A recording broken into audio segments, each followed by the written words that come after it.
it is basically we know as a medical man আমি এইটো সাধাৰণতে ডক্টৰ হলে বা ডক্টৰ সকলে বা মেডিকেল সায়েন্সত এইটো সিস্টেমিক লুপাছ এৰিথ্ৰোমেটোছাছ বুলি কয় SLE ইন শৰ্ট ফৰ্ম আৰু তাতকেও শৰ্ট ফৰ্ম সাধাৰণতে আমি লুপাছ বুলি কওঁ সাধাৰণ মানুহে এইটো লুপাছ বুলি ক'লে এইটো বেমাৰটো SLE বেমাৰ বা সিস্টেমিক লুপাছ এৰিথ্ৰোমেটোছাছ বেমাৰৰে short form this is a genetic disorder young লেডিজৰ এইটো খুব বেছিকে হয় আৰু ইয়াৰ আৰু কিছুমান কাৰণ এতিয়া উলিওৱা হৈছে সেইটো হৈছে হৰমোনেল কাৰণ লগতে দেখা গৈছে যে কিছুমান এনভাইৰনমেন্টেল ফেক্টৰজো থাকে বা যিবিলাক এনভাইৰনমেন্টেল ফেক্টৰজৰ কাৰণে এইটো বেমাৰ হ'ব পাৰে বুলি কয় সেই এনভাইৰনমেন্টেল ফেক্টৰৰ ভিতৰত আল্ট্ৰাভায়োলেট ৰেডিয়েশ্যন হ'ব পাৰে UV ৰেডিয়েশ্যন তাৰ পৰা হোৱা বুলি মানে বহুতো মেডিকেল সায়েন্টিষ্টে এইটো কয় কিন্তু এতিয়াও তাৰ এক্সাক্ট কাৰণটো উলিয়াব পৰা হোৱা নাই লুপাছ বেমাৰটো এনেকুৱা বেমাৰ যে তাত টাইপছ বুলি ক'ব গ'লে বা ক্লাছিফিকেশ্যন বুলি ক'ব গ'লে এটা ডাঙৰ চেপ্টাৰ হ'ব এইটো বহুত ধৰণৰ হ'ব পাৰে প্ৰথম হ'ব পাৰে মানুহৰ স্কিন লুপাছ বা ডাৰ্মেল লুপাছ বুলি যিটো আমি কওঁ স্কিনতেই সেই দেখা যায় প্ৰথমতে কিন্তু আচল স্কিনতেই সি নাথাকে সি পিছত গৈ আদাৰ অৰ্গেনছ যেনেকুৱা মানুহৰ কিডনী প্ৰথম তাৰপাছত লাংছত তাৰপিছত ব্লাড ভেচেলবিলাক তেজৰ শিৰাবিলাকত তাৰোপৰি হাৰ্টত এইখিনি এফেক্ট কৰিব পাৰে আকৌ এটা লুপাছ আছে আমি ই সাধাৰণতে ব্লাডটো যিবিলাক মানুহৰ মানে থাকে সেই ব্লাডত এটা থ্ৰম্বোচিছ কৰে থ্ৰম্বোচিছ মানে সেই ব্লাডত ক্লটিংটো খুব বেছিকে হয় সেইটো আমি এণ্টিফস্ফলিপিড চিনড্ৰম বুলি কওঁ সেইটো এছ'চিয়েটেড থাকে লুপাছ বেমাৰীৰ লগত কেতিয়াবা সেইটোৰ কাৰণে সাধাৰণতে যিসকল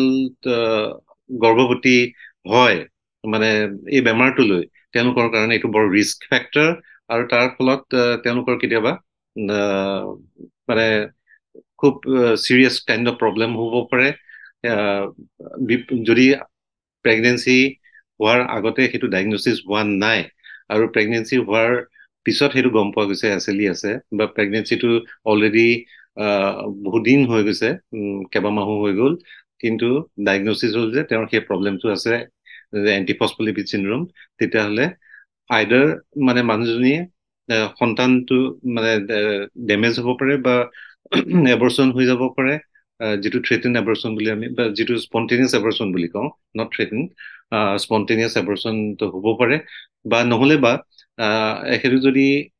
ডিউৰিং প্ৰেগনেঞ্চি বা ডেলিভাৰীৰ সময়ত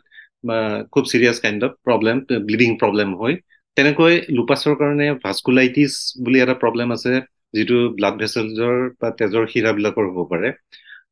সেইটো এটা ভাস্কুলাইটিছ বুলি কওঁ যিটো SLE উইথ ভাস্কুলাইটিছ আৰু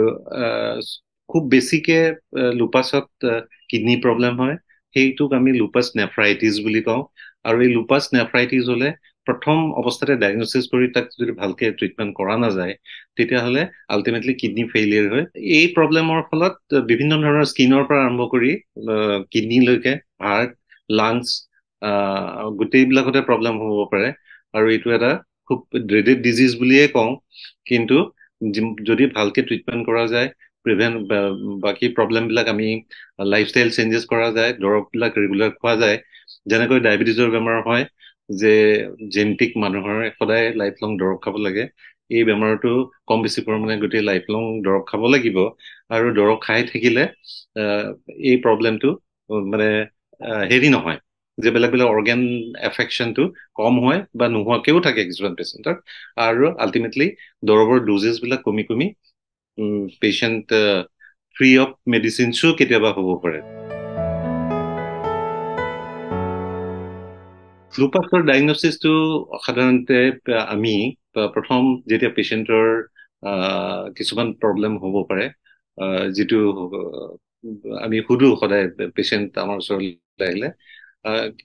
কিমান দিনৰ পৰা চুলি সৰাটো বেছি হৈছে তাৰমানে প্ৰথম কিছুমানৰ চুলি সৰা খুব বেছি হয়। ইমান বেছি চুলি সৰে আনইউজুৱেল হয়। কিছুমানৰ স্কিনত ৰেচেছ হয়, আৰু কিছুমানৰ এলাৰ্জি নিচিনা হয়, স্কিনত খুব বেছি এলাৰ্জি হয়, আৰু কিছুমানৰ খুব আৰ্লি ফেটিক হয়, মানে খুব দুৰ্বল, অলপ কাম কৰিলেই ভাগৰ লাগি যায়, কাম কৰিব নোৱাৰে। জইণ্টৰ পেইন হ'ব পাৰে, তাৰোপৰি কেতিয়াবা ভৰি ফুলিব পাৰে, গাঁঠিবিলাকতো ফুলেই, কেতিয়াবা জইণ্ট বিলাক ফুলিব পাৰে, আৰু কেতিয়াবা উশাহৰ কষ্ট হ'ব পাৰে, ছাডেনলি উশাহ কষ্ট হৈ যায়, উশাহ চুটি হয়, এনেকুৱা ধৰণৰ প্ৰব্লেম হয়। আকৌ ভাস্কুলাইটিছ থাকিলে কেতিয়াবা পেচেণ্টৰ খুব চিভিয়াৰ টাইপৰ কেতিয়াবা এবডমিনেল পেইন হ'ব পাৰে। ইয়াত আৰু এবিধ লুপাছ আছে যিটো ব্ৰেইনত এফেক্ট কৰে, সেইটো আমি সাধাৰণতে নিউৰ'চাইকেট্ৰিক লুপাছ বুলি কওঁ। তাত চাইকেট্ৰিক প্ৰব্লেমো হ'ব পাৰে, বা এপিলেপচি মৃগী বেমাৰৰ নিচিনা ফিটছ হৈ থাকিব পাৰে। সেইটো তেতিয়া আমি কওঁ যে এই লুপাছটোৰ কাৰণেই ব্ৰেইনত এফেক্ট কৰিছে, আৰু সেই ব্ৰেইন এফেক্ট হোৱাৰ কাৰণে এই এপিলেপচিক বা মৃগী বেমাৰৰ নিচিনা ফিটবিলাক হৈ থাকে।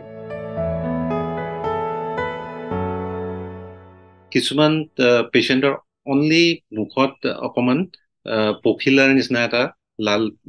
বা ৰঙা দাগ হ'ব পাৰে, যিটোত নাকৰ দুইফালে হ'ব পাৰে, মানে ফেচত, মুখত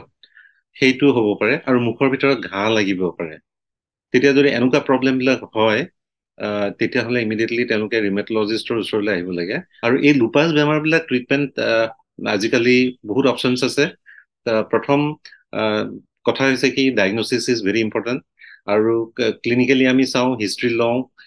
কিছুমান ব্লাড এক্সামিনেশ্যন আছে, ব্লাড এক্সামিনেশ্যন বা ব্লাড ইনভেষ্টিগেশ্যনছ বিলাক কৰি, যাতে কি কি অৰ্গেনত ইনভলভ কৰিছে, সেই অৰ্গেনবিলাক আমি কিবা ইনভলভ হৈছে নেকি, তাৰ কাৰণে আমি ইনভেষ্টিগেশ্যন চলাওঁ,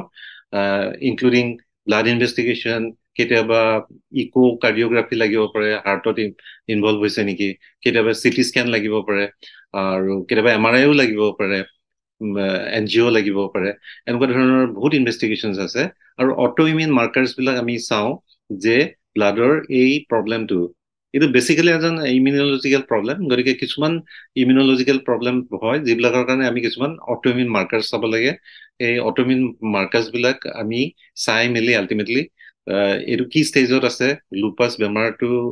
ডায়েগনচিছ হোৱাৰ পিছত সেইটো চাই তেনেকে ট্ৰিটমেণ্ট আৰম্ভ কৰোঁ। আৰু ট্ৰিটমেণ্ট অপশ্যনছৰ ভিতৰত খুব চিম্পল মেডিচিন কেইটামান আছে। ইট ডিপেণ্ডছ, মানে এইটো ডিপেণ্ড কৰে বেমাৰটো কি ষ্টেটত আছে, কেনেকুৱা ষ্টেটাছটো কেনেকুৱা, আৰু ই কিডনী ইনভলভ কৰিছে নেকি, বা হাৰ্ট ইনভলভ কৰিছে নেকি, লাং ইনভলভ কৰিছে নেকি, বা ব্লাড ভেছেলছ বিলাক ইনভলভ কৰিছে নেকি, এই গোটেইবিলাক আমি খুব ভালকে এনালাইচিছ কৰি চাব লাগিব, আৰু তাৰ পাছতহে আমি ট্ৰিটমেণ্টটো আৰম্ভ কৰিব পাৰিম একৰ্ডিংলি। লুপাছটো আমি বেমাৰটো যেতিয়া পেচেণ্টৰ আহে, সাধাৰণতে আমি প্ৰথম আমি কওঁ যে এইটো প্ৰিভেনশ্যন ভেৰি ডিফিকাল্ট টু চে, কাৰণ এইটোৰ কজটো এতিয়ালৈকে ওলাব পৰা নাই। আমি খালি জানো, আমি প্ৰথম কথাই জানো যে বেচিকেলি জেনেটিক্স ইনভলভ, গতিকে ফেমিলিয়েল হয় বুলি আমি কওঁ। কিন্তু তাকো ছাপোৰ্ট কৰিবৰ কাৰণে মানে বহুত বেছি এভিডেন্সেছ নাই, যিটো জেনেটিক্স বুলি কওঁ। তথাপি this is a genetical disorder. এইটো প্ৰিভেনশ্যন লাইফষ্টাইল চেঞ্জেছটো খুব ইম্পৰ্টেণ্ট। যেনেকুৱা ৰ'দত বেছিকে ওলালে মানুহে, কিছুমান লেডিজৰ কাৰণে যিটো মানুহে কয় যে মই ক'লা পৰি গলো নেকি, বা হেৰি তেনেকুৱা ধৰণৰ ভাবে যে ৰ'দত ওলাব নাপায়। কিন্তু তাৰ এটা মিনিং আছে যে কেতিয়াবা খুব বেছি ৰ'দত ঘূৰি ফুৰিলে যিটো UV ৰেডিয়েশ্যন হয়, আল্ট্ৰাভায়লেট ৰেডিয়েশ্যন হয়, সেইটোৰ কাৰণে কিবা চেঞ্জেছ বডিত হ'ব পাৰে, আৰু সেই লুপাছ ডেভেলপমেণ্টত হেল্প কৰিব পাৰে। সেইকাৰণে খুব বেছি সাধাৰণতে যিটো চি বিচেছ বা কিছুমান জেগা আছে যিবিলাকত ছানৰেটো খুব বেছিকে পৰে মানুহৰ গাত, সেইবিলাক জেগাত সদায় অকমান যিবিলাক এক্সপ'জ এৰিয়া থাকে সেইবিলাক অকমান ঢাকি চলিব লাগে বুলি কয়। কাৰণ সেইটো UV ৰেডিয়েশ্যনৰ কাৰণেও বডিত কিছুমান চেঞ্জেছ হৈ যায়। That may be an environmental cause সাধাৰণতে। গতিকে সেইটো প্ৰিভেণ্ট কৰিবৰ কাৰণে ছানস্ক্ৰীন লগাব লাগে, আৰু পাৰিলে এক্সপ'জড এৰিয়াবিলাক অকণমান ঢাকি ৰাখিব লাগে কাপোৰেৰে, যাতে ইউভি ৰেডিয়েশ্যন ডাইৰেক্টলি স্কিনত আহি সেইটো ডেমেজ নকৰে বা বেমাৰটো সৃষ্টি নকৰে। সেইটো এটা কথা। আৰু ছেকেণ্ডলি খুব লাইফষ্টাইল মেনেজমেণ্টটো খুব ইম্পৰ্টেণ্ট, যেনেকুৱা খুব বেছি এক্সেচিভ যিকোনো মানুহৰ ক্ষেত্ৰতে, নট অনলি ফৰ লুপাছ, যিকোনো বেমাৰৰ কাৰণে মই অলৰেডি কৈছো যে ডেইলি এক্সাৰচাইজেছ, ডেইলি বেলেঞ্চ ডায়েট, আৰু ডেইলি যদি তেওঁলোকে যিবিলাক তেওঁলোকৰ জাংক ফুডছ খোৱা বা বাহিৰত বেছিকে খোৱা আৰু খুব বেছি অইলি ফেটি ফুডছ বা চুগাৰী ফুডছ এইবিলাক খায়, তেওঁলোকৰ কাৰণে বেয়া, যিকোনো বেমাৰ হ'ব পাৰে। তাৰ লগতে লুপাছো তেনেকুৱা ধৰণৰ খোৱা বোৱা বা লাইফষ্টাইল প্ৰব্লেমবিলাকৰ কাৰণে হ'বও পাৰে।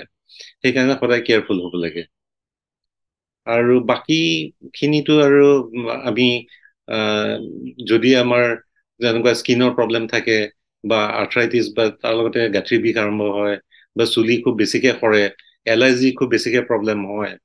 খুব ফেটিক থাকে বা দুৰ্বলতাটো খুব বেছি হয়, তেওঁলোকে ইমিডিয়েটলি এজন ডক্টৰৰ ওচৰলৈ গৈ পাৰিলে ৰিমেটলজিষ্টৰ ওচৰলৈ যাব লাগে। সেইটোৱে প্ৰিভেনশ্যন বুলি মই কওঁ, কাৰণ early detection and early diagnosis is very important.